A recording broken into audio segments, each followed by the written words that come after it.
Oh, I'm sorry. I didn't notice you there. I'm here just playing with my friend's Excalibur, thinking about how unfair John Lugosiamo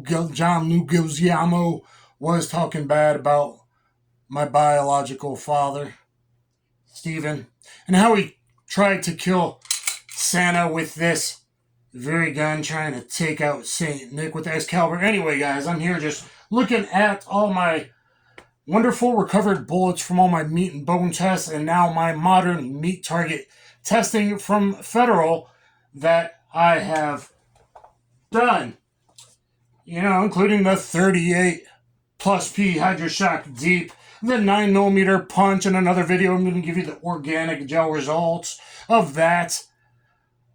The HST, I'm going to give you results of the 147, and then the 3757 HST, the 327 HST, the 327 gold dots. I'm going to give you results in another video with all this data, including the new 32 Hydroshock Deep, the new 25 punch from Chris Laack and some other sources to give you the official organic gel data. But I thought some of you might be interested to hear what Federal and Speer, the handgun product manager, the actual ballistics expert, what they look for when designing hollow point bullets, what they're trying to achieve. So Chris Laack's a very busy man, and I'm glad that he gets back to me in emails and answers some of my questions.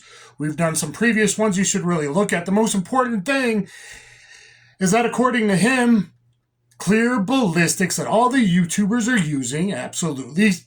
Okay, I'm saying that part. He said, at most, clear ballistics has a 70% correlation with organic gel. We know it vastly overrates penetration, especially in smaller diameter calibers, pocket pistols, 9mm, etc., compared to the other calibers because of drag, everything else. I'm adding in there that it's like approximately 17% less dense. That's just one of the many factors that clear ballistics isn't what you should be paying attention to. And I'm going to do another video giving you a lot of the new real organic gel official numbers, bare gel and heavy clothing that really matters. Okay, so question was, if the FBI wants 12 to 18 inches of penetration, is your engineering goal typically to reach 13 to 15 inches through various barrier protocols with duty calibers 9mm up? For non-law enforcement civilians that likely don't have to deal with barrier penetration, is something that penetrates in the 10.5 to 12-inch range, be that smaller caliber, a lower tech cup and core, semi-jacketed hollow points, that good officer street results, OIS, 9B or 125 grain semi-jacketed hollow point, the Federal Defense 357 Magnum, is that acceptable for most civilian self-defense needs? Was punch and deep designed to be cheaper options for civilians for both the shallower and deeper ends of the penetration desired? Okay. Let me get a sip of water, and then I'll answer. And then maybe in this or the other video, I'll show you all the recovered HSTs I've done already. HSTs, gold dots, the Hydroshock Deep that I tested, etc. Okay. His answer is, every bullet and load we develop for handgun has its own set of criteria. Depends on what we have to work with and what the end use is. Customers often tell us what the requirements are. That can vary even within uses like duty, for example. Individual PD agencies may have different criteria used for selection. The FBI testing is far and away the best method available for collecting data, but the interpretation isn't universal. Some PD are perfectly willing to accept 10 to 12 inches of penetration as a trade-off for more expansion diameter. Others are willing to accept less expansion in exchange for more consistent barrier performance. In some cases, we are focused on being effective across multiple gun platforms and barrel lengths. This can mean compromise on one or the other factors. For personal defense, we like to see 12 to 18 inches of penetration and 1.5 times expansion as a minimum and focus primarily on bare gel and heavy clothing results. Ideally, 14 to 16 inches penetration and 2 times expansion is what he's meaning there. It's not a hard, fast rule, though. We do shoot everything duty defense through entire protocols, all barriers, to determine their barrier effectiveness. But we don't necessarily set requirements for them. With something like the 10mm auto HST, for example, there is enough energy to get 14 to 16 inches of penetration and 2 times expansion, while still loading within safe pressure.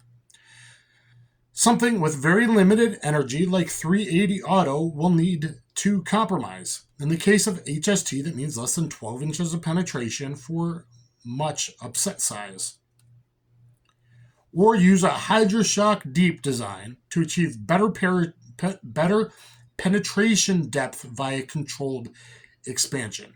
With 38 Special, you introduce a lot of potential barrel lengths as well as a velocity variation related to power forward, powder back. That is why Hydroshock Deep is the best bullet for that cartridge.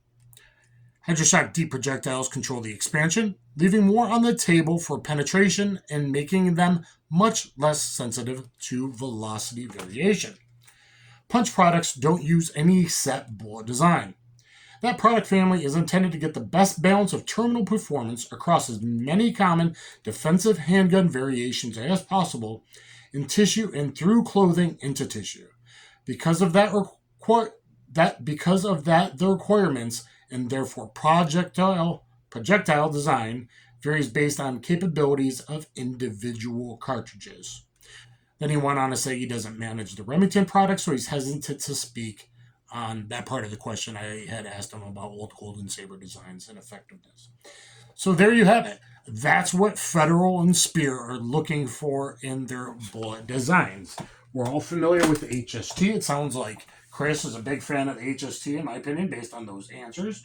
Look at this 357 Magnum HST. I tested here through 4-layer denim and then 2 t-shirts behind it into double MDF to make sure it would work on both 2-legged and 4-legged predators. So watch my video on heavy clothing 357 Magnum. I did quite a few of them, testing the HST versus the Hydroshock versus the Silvertip. Let's look at the 38 plus P Hydroshock Deep right there. I'll give the data in the other video from both a short barrel and a 4-inch barrel, and it just keeps getting better and better. Unlike other hollow points along the barrel, sometimes they're overdriven, and that can do a lot of things to penetration. Let's look at the second test result I did of the punch over here and the HST over here from a micro barrel. So look at my testing of that. And then let me pull just a couple more here.